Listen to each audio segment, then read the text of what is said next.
오늘 함께 나누실 말씀은 전도서 3장 1절부터 11절까지의 말씀을 함께 보시겠습니다. 전도서 3장 1절부터 11절까지 혹시 기억하실지 모르겠는데 작년 송년 예배 때도 이 본문으로 말씀을 나눴었습니다. 송구영신 예배 때 나눴었는데 이 본문을 가지고 다시 한번 말씀을 나눕니다. 3장 1절로 11절까지 함께 교독합니다. 범사에 기한이 있고 천하만사가 다 때가 있나니 때가 있고 죽을 때가 있으며 심을 때가 있고 심는 것을 볼 때가 있으며 죽일 때가 있고 치료할 때가 있으며 헐 때가 있고 세울 때가 있으며 울 때가 있고 웃을 때가 있으며 슬퍼할 때가 있고 춤출 때가 있으며. 우리 함께 읽겠습니다. 돌을 던져 버릴 때가 있고 돌을 거둘 때가 있으며 안을 때가 있고 아는 일을 멀리할 때가 있으며 찾을 때가 있고 잃어버릴 때가 있으며 지킬 때가 있고 버릴 때가 있으며 찢을 때가 있고 꿰맬 때가 있으며 잠잠할 때가 있고 말할 때가 있으며 사랑할 때가 있고 미워할 때가 있으며 전쟁할 때가 있고 평화할 때가 있느니라. 일하는 자가 그의 수고로 말미암아 무슨 의익이 있으랴. 하나님이 인생들에게 노고를 주사 애쓰게 하신 것을 내가 보았노라. 하나님이 모든 것을 지으심에 때를 따라 아름답게 하셨고 또 사람들에게는 영혼을 사모하는 마음을 주셨느니라. 그러나 하나님이 하시는 일의 시종을 사람으로 측량할 수 없게 하셨도다. 아멘. 이 시간에 성가 살아계셔서 지금도 함께 하시는 하나님 아버지, 이 시간 말씀 가운데 임하시고 주의 말씀을 통해서 우리가 귀한 삶의 지혜를 얻고 하나님의 인도하심을 경험하며 하나님의 축복까지 경험할 수 있고 또한 이 세상에서 승리하며 살아갈 수 있는 귀한 은혜의 시간으로 인도하여 주시옵소서. 예수님의 이름으로 기도하옵나이다. 아멘. 이제 2024년이 이제 이틀 3일 있으면 새롭게 2025년 새로운 한 해가 이제 시작이 됩니다. 연말이 되면 누구든지 시인이 되고 철학자가 된다고 합니다. 왜냐하면 사람들은 아무리 바쁘고 또 정신없이 살아가도 연말이 되면 잠시나마 인생의 의미를 되새겨 보려 하기 때문에 그렇습니다. 영어로 1월을 제뉴얼이라고 이야기를 하는데 이 말은 야누스, 고대 그리스의 신 야누스의 이름에서부터 유래가 된 것입니다. 이 야누스는 두 개의 얼굴을 하고 있습니다. 한쪽은 앞을 보고 있고 또 한쪽은 뒤를 보고 있습니다. 그래서 1월은 지나간 한 해를 돌이켜보면서 또 한편으로는 새로운 한 해를 바라본다고 하는 그런 뜻이 있습니다. 즉 과거를 보면서 동시에 미래를 보는 것이 현재라고 하는 뜻입니다. 우리 모두에게는 과거에 대한 아쉬움이 있습니다.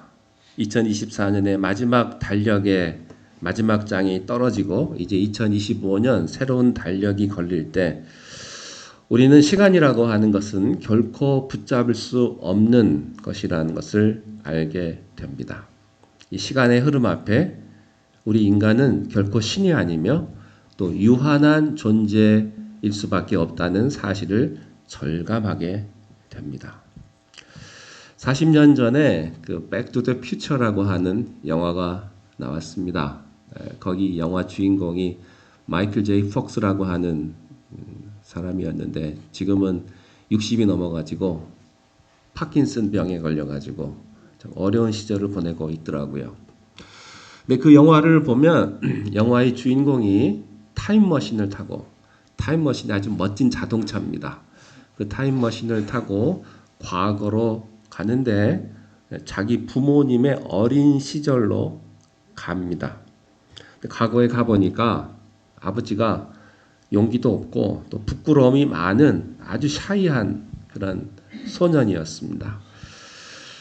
근데 어린 시절에 아버지가 주위 친구들에게 괴롭힘을 받고 또 따돌림을 받는 그런 소심한 학생이었는데, 그런데 그 영화 주인공인 아들이 과거로 돌아가서 자기 아버지에게 용기를 북돋아주고 또 멋진 남자로 만들어줍니다. 아버지에게 용기도 주고 또 사랑하는 아버지 여자친구에게 프로포즈도 하게 해가지고 완전히 아버지를 멋있는 사람으로 만들어주고 그 다음에 타임머신을 타고 현재로 돌아옵니다. 현재에 돌아와 보니까 지금의 아버지가 너무나 멋있고 아주 성공한 사업가가 되어 있는 겁니다. 네, 그런 영화의 스토리입니다. 그런데 이런 스토리는 사실 영화에서나 가능한 일이죠. 우리는 과거로 돌아가서 우리의 불편한 이야기를 바꿔버리는 이런 타임머신의 이런 스타일의 이야기들을 좋아합니다. 왜 그럴까요? 왜냐하면 우리들은 과거에 아쉬움이 있기 때문에 그렇습니다. 과거에 아쉬움이 없는 사람이 누가 있겠습니까? 다 아쉬움이 있죠.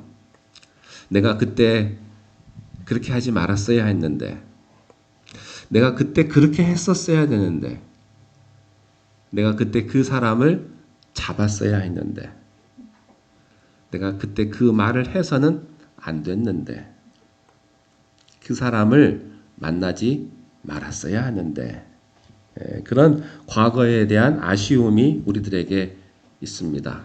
그래서 사람들이 생각하기를 나에게 다시 한 번만 기회가 주어진다면 내가 타임머신을 타고 내가 과거로 갈 수 있다면 내가 정말 잘할 수 있을 텐데, 그런 생각을 하죠. 그러나 그것은 우리들에게 가능한 일이 아닙니다. 오늘 본문 전도서 3장 1절 말씀에 보면 범사에 기한이 있고 천하만사가 다 때가 있다. 이 말은 우리가 과거를 돌이킬 수 없다. 그런 뜻입니다. 지나간 생애를 다시 되돌릴 수 없다고 하는 뜻이죠. 지금 이 순간에도 지나가는 이 순간은, 이 시간은 다시 돌이킬 수가 없습니다. 타임머신은 불가능하다는 겁니다. 다시 말하면 인생에는 연습이 없다는 겁니다. 많은 부모님들이 그런 생각을 합니다. 부모로서 연습을 좀 했으면 참 좋았을 텐데, 연습이 없죠. 드라마나 영화를 촬영할 때는 NG가 나면 다시 촬영할 수 있습니다. 그렇지만 인생에서는 NG가 나도요, 다시 찍을 수가 없어요. 인생은 NG가 나도 그냥 그 NG의 대가를 치르면서 계속 갈 수밖에 없는 것입니다. 그러므로 우리는 다시 돌이킬 수 없는 인생의 순간순간을 살면서 우리는 후회 없는 인생을 살도록 우리가 애써야 하는 것이죠. 그런데 이게 쉽지가 않습니다. 후회 없는 사람이 누가 있겠습니까? 다 후회가 있죠. 자, 그러면 후회 없는 삶이란 어떤 삶이겠냐 하는 것입니다. 후회 없는 인생을 살기 위해서는 어떤 인생의 기준이 필요합니다. 하나님의 말씀에 기초한 기준이 필요하다고 하는 사실이죠. 오늘 성경에 보면 이 때에 대한 이야기를 계속해서 하고 있습니다. 모든 것에는 다 때가 있다. 우리가 대패질을 할 때도 결에 따라서 대패질을 해야 하듯이 인생도 때에 맞도록 살아야 된다고 하는 것이죠. 봄에는 씨를 뿌려야 되고 가을에는 추수를 해야 합니다. 봄에 추수할 수가 없습니다. 또 가을에 씨를 뿌릴 수가 없습니다. 공부할 수 있을 때 공부해야 합니다. 학생의 때에 공부해야지 나중에 그 지나면 그 때를 놓칠 수밖에 없는 것이죠. 그 때에 맞는 사명이 우리들에게 있어요. 이게 미션이에요. 여러분들에게 주시는 하나님의 미션이 있다고 하는 사실이죠. 일이 있습니다. 여름에 개미가 일할 때 비웃었던 배짱이는 겨울이 오면 반드시 후회하게 됩니다. 인생의 때는 하나님이 주신 시즌입니다. 그때 맞는 하나님의 미션이 있는 거예요. 나에게 주어진 그때 맞는 그 시각에 맞는 하나님의 일이 우리들에게 있다는 사실이죠. 그래서 그걸 하지 않으면 후회가 남는 겁니다. 전도서 마지막 3장 11절 말씀에 보면 하나님께서 주시는 영원을 사모하는 마음, 오늘 말씀에는 이렇게 기록이 되어 있습니다.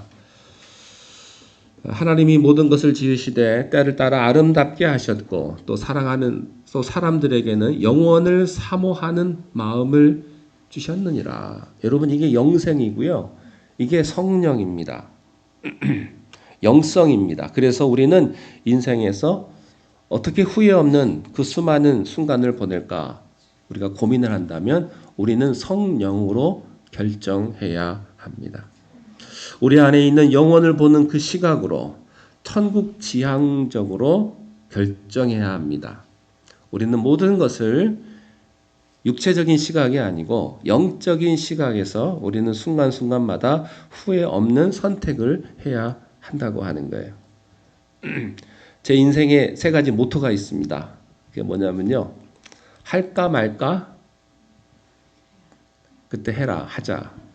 그 다음에 줄까 말까? 그때 주자. 3번째가 뭔지 아세요? 먹을까 말까? 먹지 말자. 이게 제일 어려워요. 예. 우리가 후회 없는 삶을 살기 위해서는요. 이런 어떤 기준들이 우리들에게 필요한데 어떤 것이 영적으로 후회 없는 선택인가 하는 거예요. 우리는 어떻게 하면 인생에서 후회 없는 생애를 살 수 있는가? 거기에 대한 말씀을 오늘 말씀을 드리고 또 이틀 후에 송구영신 예배 때도 계속해서 말씀을 나누도록 하겠습니다. 첫 번째는 우리가 후회 없는 사랑을 주는 것입니다. 스코틀랜드의 유명한 역사학자였던 토마스 칼라일의 가슴 아픈 스토리를 소개해드리고 싶습니다. 준비된 사진이 있습니까? 네, 토마스 칼라일, 스코틀랜드의 유명한 역사학자인데 아주 멋있고 아주 근사하고 그 당대에 아주 인기가 많았던 사람이었습니다. 이 사람이 누구와 결혼을 했냐면 자기의 비서였던 제인 웰시라고 하는 여자와 결혼을 했습니다. 이 제인은 굉장히 총명하고 아름다웠다고 합니다. 결혼 후에도 그녀는 계속해서 남편의 비서 일을 계속했는데 그러다가 어느 순간에 병에 걸렸다고 합니다. 그런데 이 남편 칼라일은 지독한 일벌레였기 때문에 이 사람은 연구실에 들어가면 밤을 새고 나오는 경우가 허다했다고 합니다. 그 부인인 제인은 남편의 비서 일을 했기 때문에 남편이 바쁜 걸 너무나 잘 알아요. 그래서 자기가 아픈 것을 남편에게 얘기하지 않았습니다.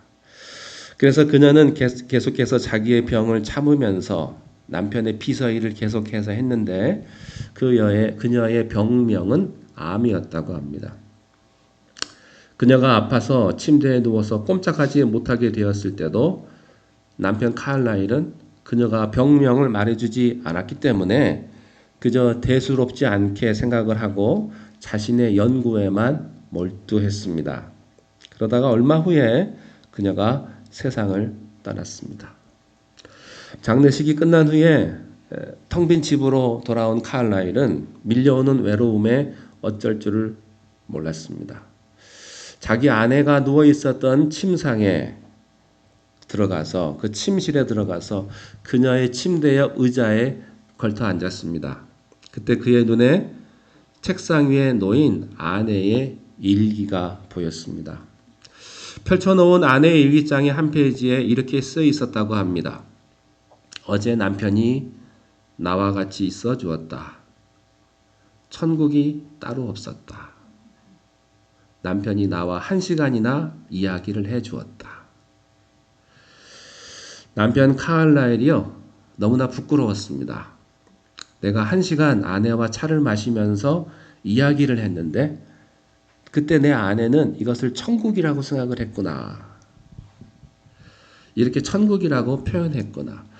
그런데 몇 페이지를 더 읽어 나가면서 더 기가 막혔어요. 거기에 이렇게 쓰여 있었습니다. 7월 몇 월 며칠 오늘은 하루 종일 아픈 몸을 추스리며 남편의 발자국 소리가 문 밖에서 들리기를 기다렸다. 그러나 남편은 연구가 너무 바쁜 것 같다. 이제는 밤이 너무 깊었고 아마 그는 오늘 밤도 바빠서 들어오지 않을 모양이다. 이것을 읽는 순간에 칼라일은 흘러내리는 눈물을 주체하지 못하고 밖으로 뛰어나갔습니다. 밖에는 폭풍우가 몰아닥치고 있었지만 그는 상관없이 달려가서 아내의 묘지에 가서 엎드려서 울었습니다. 여보, 내가 그때 당신의 마음을 내가 알았더라면, if I had known, 내가 당신의 마음을 알았더라면 그렇게 하지 않았을 텐데. 그는 그렇게 땅을 치면서 울었습니다. 아내를 그렇게 떠나보낸 그 칼라일은요, 그 후에 거의 집필 활동을 하지 않았다고 합니다. 스코틀랜드의 최고의 지성이었던 칼라일은 아내가 죽은 뒤에 15년을 더 살았지만 거의 집필 활동을 하지 않고 그 세월을 아내에 대한 미안함으로 슬프게 보냈다고 합니다. 사랑하는 여러분, 여러분 옆에 있는 사람에게 잘하십시오. 여러분의 아내, 여러분의 남편이 언제까지 함께하지 않습니다. 우리들이 사랑하는 사람이 언제나 내 옆에 있을 거라고 생각을 합니다. 그 사람이 아침에 일어나서 나를 향해서 웃어주고, 나를 위해서 커피를 끓여주고, 나를 위해서 밥을 차려주는 것이 당연하다고 생각을 합니다. 그러나 그 시간도 얼마 남지 않았다는 사실을 여러분들이 기억하셔야 합니다. 우리가 그들에게, 그 사람에게 사랑을 줘야 될 때가 있습니다. 그것을 놓치면 후회하게 된다고 하는 사실입니다. 실제로 저는 한참 성공적인 목회를 하시던 목사님께서 그 목사님의 그 사모님이 우울증과 또 정신적인 스트레스로 인해서 자리에 누우니까 자기 아내를 치료하기 위해서 그 10년 동안 그 성공적인 목회를 그만두고 아내를 위해서 최선을 다해서 돌보다가 10년 후에 목회의 자리로 돌아왔다는 그런 스토리를 제가 들었습니다. 만약에 여러분의 가정을 살리면 여러분이 가장 외롭고 힘들 때 그 사람이 여러분을 살려줄 겁니다. 여러분 주변의 동료, 친구, 또 믿음의 형제, 자매들의 존재를 당연하게 여기지 마시고 그들에게 오늘 줄 수 있는 최선을 줄 수 있기를 바랍니다. 전도서 3장 8절에 보니까 사랑도 다 때가 있는 법이라고 했습니다. 그러니까 그것도 언제까지 할 수 있는 것이 아닙니다. 인생을 돌이켜볼 때 후회 없는 사랑을 주는 여러분들이 되시기를 바랍니다. 대체적으로 보니까요, 부모님들이 자식을 생각할 때는 그런 생각을 잘 하시는 것 같아요. 내가 언제까지 이 자식한테 해줄 수가 없기 때문에 최선을 다한다. 내 남편한테는 아닌 것 같아요. 또 주변에 친척들이나 이런 분들한테는 아닌 것 같아요. 여러분 모든 사람들에게 후회 없는 그런 사랑을 베풀 수 있기를 바랍니다. 자, 두 번째는 우리가 후회 없이 베풀어야 합니다. 우리 모두는 다 열심히 인생을 살지요. 나름대로 열심히 살지 않는 사람이 누가 있겠습니까? 다 자기 자신을 위해서 열심히 세상을 살아갑니다. 그런데 하나님의 사람은요, 그 열심히 사는 시간 가운데서도 바쁜 와중 가운데서도 시간을 만들어서 남을 위해 사용할 수 있는 사람이라고 하는 것이죠. 자기의 시간과 자기의 재능과 자기의 물질을 남을 위해서 사용하는 겁니다. 저는 우리 교회 성도님들 가운데서도 그런 분들이 많더라고요. 넉넉하지는 않지만 부족하지만 어떤 사람들을 위해서 내 시간을 내고 물질을 내고 최선을 다해서 베푸는 그런 분들이 있어요. 바쁜 와중에 시간을 내는 분들이 있어요. 바쁘다고 연애 못합니까? 그것은 그 여자가 별로 마음에 안 들다는 이야기죠. 여러분 마음에 들면 바빠도 시간을 냅니다. 하나님을 사랑하면 하나님을 위해서 시간을 내요. 우리는 하나님의 마음으로 후회 없이 베푸는 것, 이것이 우리들에게 굉장히 중요합니다. 우리가 후회 없는 인생을 살려면 지금 주시는 그 마음으로 지금 베풀어야 후회가 없습니다. 내가 다음에 하지. 기약 없습니다. 여러분, 우리가 몸이 건강하고 시간이 남아서 베푸는 거 아닙니다. 하나님께서 내 마음에 그 감동을 주실 때 하는 겁니다. 그때를 놓치면 안 돼요. 여러분들이 다른 사람에게 후회 없이 베풀 수 있기를 바랍니다. 세 번째는 우리가 후회 없는 도전을 해야 합니다. 전도서 3장 5절 말씀해 보니까 돌을 던져버릴 때가 있다. 이 말의 뜻은요, 도전을 해야 될 때가 있다고 하는 사실입니다. 하나님께서는요, 어떤 때는 우리를 아주 편안하게 인도하시는 때도 있지만 어떤 때는 우리를 안전지대에서 불러내실 때가 있습니다. 거기서 끌어내가지고 우리를 마치 절벽 낭떠러지에 밀어넣는 그런 것처럼 느껴질 때가 있다고 하는 거예요. 그런 위기의 때로 하나님이 우리를 인도하세요.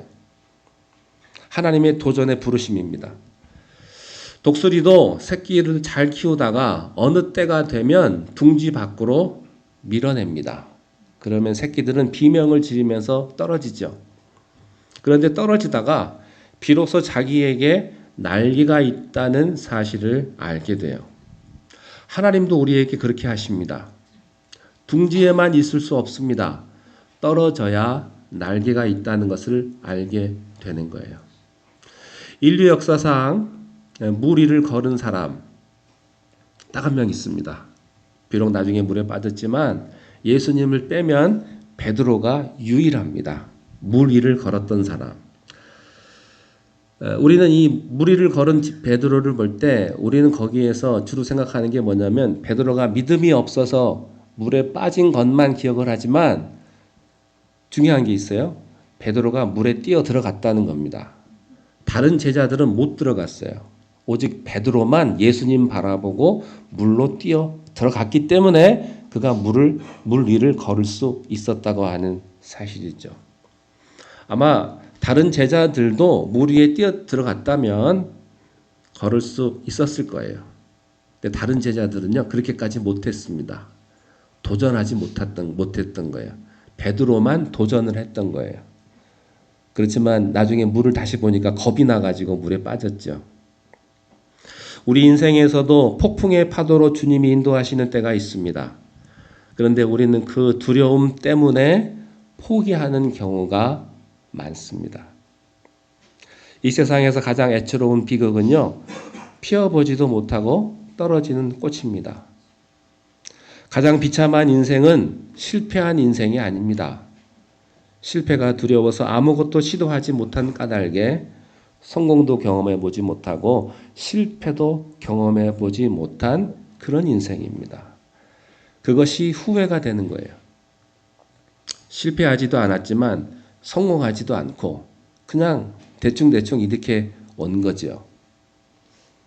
뺏어보지도 못하고 사그라진 가능성, 또 열매 맺지 못하고 사라진 꿈, 그런 것입니다. 인생의 끝에서 여러분이 인생을 돌이켜 보시면 여러분 후회를 안 하실 것 같습니까? 내가 줄 수 있었는데 주지 못했던 누군가를 향한 사랑의 선물, 말할 수 있었는데 참아 못했던 사랑의 말들이 있습니다. 내가 여러분 자녀에게 내가 잘한다고 칭찬해 주고 싶었던 말이 있었는데 그 말을 내가 못한 거예요. 그러면 평생의 후회가 됩니다. 사랑한다고 말해줬어야 되는데, 너밖에 없다고 말해줬어야 되는데 그때를 놓친 거예요. 그러면 후회가 되는 것입니다. 우리가 막을 수 있었는데 막지 못했던 잘못된 일들이 있습니다.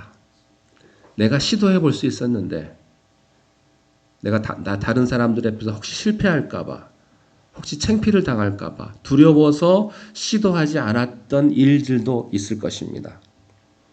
하나님께서 분명히 하라고 하셨는데 내가 갖고 있던 것들을 잃게 될까봐 그것이 두려워서 따르지 않았던 것들도 있을 것입니다. 이 모든 것들이 하나님이 주신 도전의 때에 응답하지 않은 후회라고 하는 사실입니다. 아브라함이요, 75세에 자기 고향 친척 아버지 집의 집을 떠나서 하나님이 지시한 땅으로 그가 갔습니다. 근데 만약에 아브라함이 그때 순종하지 않았다면 어떻게 되었을까?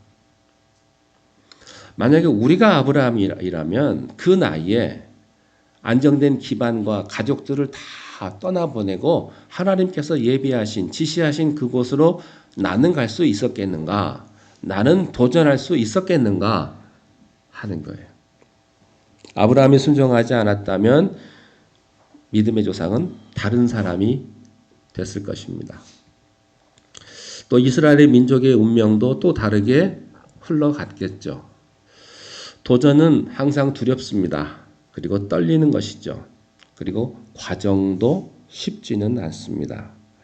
그러나 우리가 정말로 믿음의 길을 간다면, 믿음의 도전을 한다면 우리들은 후회하지 않는 인생을 살게 될 줄로 믿습니다.